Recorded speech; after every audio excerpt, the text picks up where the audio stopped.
Yo, this is Eric Metcalf, and you're listening to the 3-Point Conversion.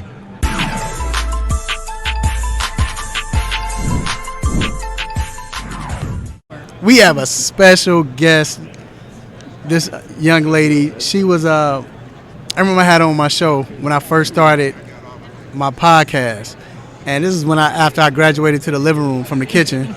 But I remember talking to her, and I was like, you know, I would love to have you on the show. She was like, yeah. She waited like a day, and she got back to me.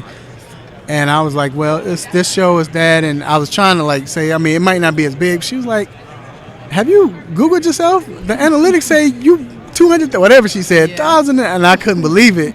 And that always stuck with me. And, you know, and to watch her has always been a blessing. Miss R.J. White, she is the owner of Vipers Pro Basketball.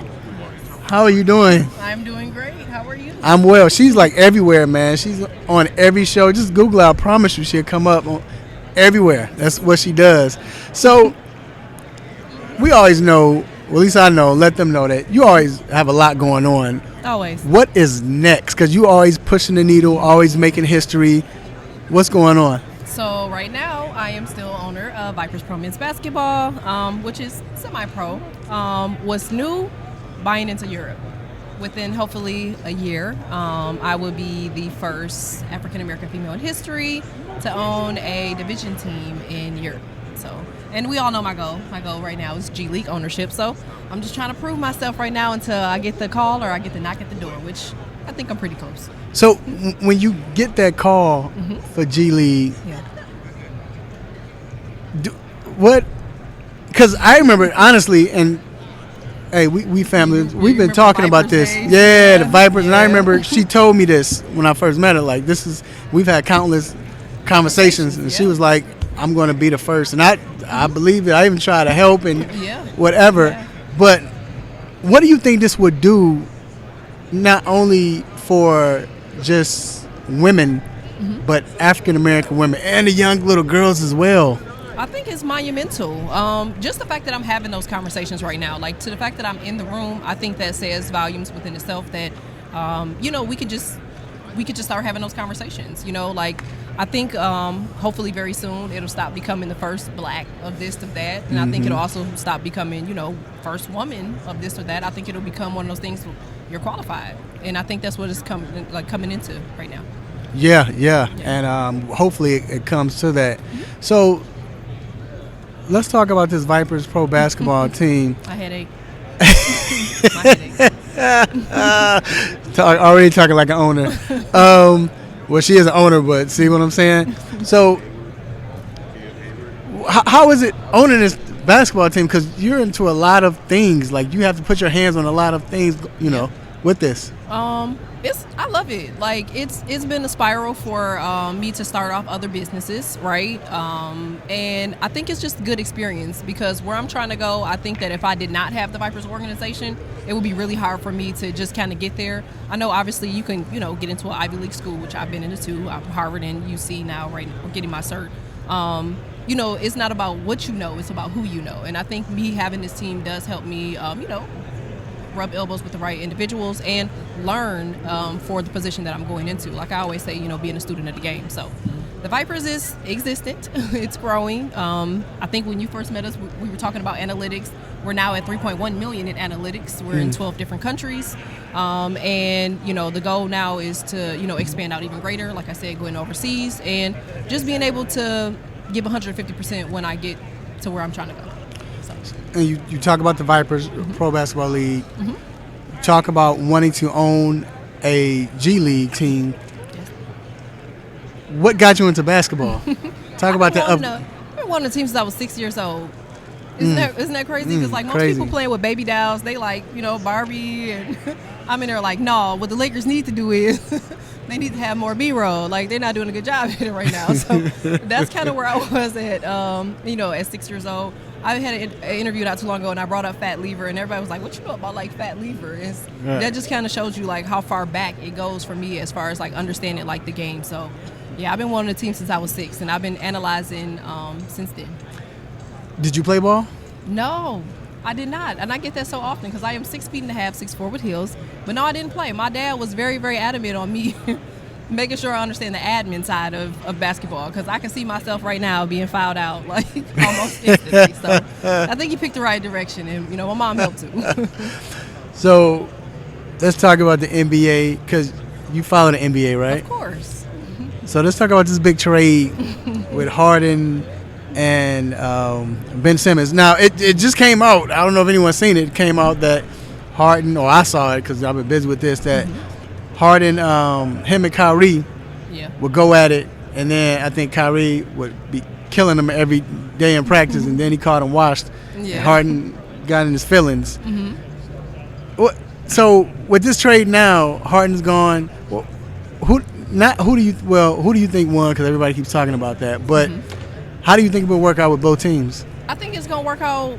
I think it's gonna work out well. The reason I'm saying that is because you can't perform in any environment that you're not happy. Like that's just a fact. Like I mean, even right now when we look at the Lakers, I argue with people all day. I was arguing with my Uber driver this morning about this, but certain environments is just not conducive for certain people. And you can see it on camera. You kind of see that team camaraderie. So I think that Ben won, and I think that James won. Because, I mean, if James would have stayed, it just would have kind of taken, I'm not going to say take the organization down, but you could definitely see stuff like that. And he's a good player, so it's no point in him kind of messing up that reputation for something so small when you could just make a new lane, go over here, enjoy it. Ben, you get the opportunity, you step up, and everybody wins. So I think it was a win-win on both halves. Who's your favorite team in the NBA? Of course I'm going to say the Lakers, and I'm not saying it because it's the Lakers. I think I'm saying it's the Lakers because of the avenue that they've built. Like, again, like me watching them since a kid and to see them where they are now, I think that they're consistently growing, and they're steadily evolving with times. I have my eye on the Knicks and the New Orleans Pelicans as next up if the Lakers doesn't deliver. And knowing RJ, she probably thinking about, I have my eye on them because that's the team I'm going to be owning in 10 years. I mean, it's possible, but additionally, just the moves they making, like for me, to see Malik Monk playing the way that he's playing. Like I think that's another reason why I give the Lakers a pat on the back, because they do give that avenue for guys to kind of step up and be that elite star that they need. So I'm waiting for LiAngelo Ball too. Surprise me. That's another argument I just had with my Uber driver. Oh, to get a call up. Yeah. And the funny thing is, LiAngelo doesn't have any athletic ability, but when I say that guy hustles, he can shoot. You can tell he's the son of a basketball player. You can tell, and I don't know if it's honestly. I believe that it's the situation you had. It was in China or whatever. Yeah, overseas. I was thinking that too. I think was what hurt him, because usually if you have brothers in the league and your father played in the league, you get in the league. It's easy. It's instant. Yeah. But I think because of that, he didn't have it. I mean, he messed up in China, and I think that's follow him. Yeah. And you know how it is. They want character. Like everything boils down to character. And then because of his pops, like they want Unc to fail anyway. So it was like anything he did, they wanted him to. But the guy hustles. He does. His percentages right now, because I've been keeping up, but the percentages right now are amazing. But we'll see. And all they gotta do is give me a G League team in which he's on it, and we probably go straight to a championship. I would definitely build around him. See, that's what I'm talking about. Once again, Miss RJ White, owner of the Vipers Pro Basketball League, soon to be G League basketball owner. Claiming it. And I can't wait. And like I said, we rooting for you, man. And anything we can do to help, we will. Any exposure, anything, we got you. I appreciate it. All right. Isn't she beautiful as well? I am.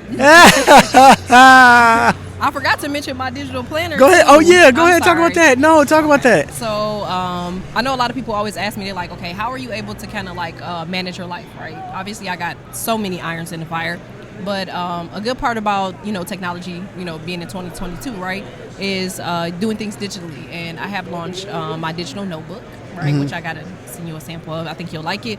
It's just ways to kind of jot down notes opposed to trying to put them in our phones and, typing them out. It just gives you, if you got an Apple Pencil, you could just literally write everything in. Right. And I call it hustle mode because I'm always in hustle mode when it comes to, what I'm trying to build. And it keeps me on track. So being a part of the digital planning industry is actually really nice. I like it. It's the #1 industry right now. Yeah. If you look at like Etsy and all of those guys that support it, so they got to go check it out. Look for it. It's a hustle mode digital notebook planner. The perfect name for Miss R.J. White.